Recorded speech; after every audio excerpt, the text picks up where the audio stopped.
මල්ලිලා අපි දැන් ඉන්නේ උපාරු පාලම.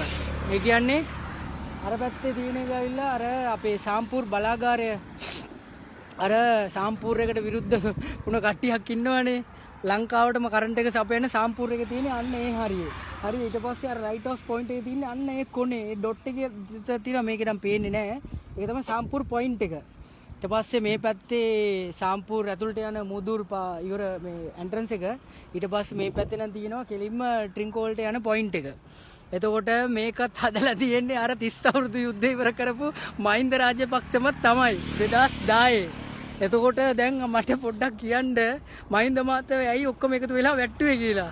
මොකද මේ අර ගඩාෆි වගේ කතාවක් තමයි අපිට මේක ඇතුලේ නම් පෑදිලි. මොකද අර්බුදේ කියලා බොරුවට ඔරා කියලා කෑ ගහලා මේ මොකද්ද මේ ලංකාවට කරපු මිනිස්සෙක්ව වටලා තියෙන්නේ කියලා තමයි අපිට ආන්න තියෙන්නේ. හරිද මේක මම දිගටම ආනවා. මේ කරලා තියෙන මිනිස්සු කරලා තියෙනවා නම් අපි කරලා තියෙනවා කියලා කියනවා නැත්තම් බොරු කියන්න නම් දෙන්නේ නැහැ. බොරු කියලා තමයි හැමදාම අපි රැවටෙන්නේ. ඒ නිසා හරිද මේකත් ඔන්න බලාගන්න මේ මීටර් 300 ගාණක් විතර තියෙනවලු මේ පාලම.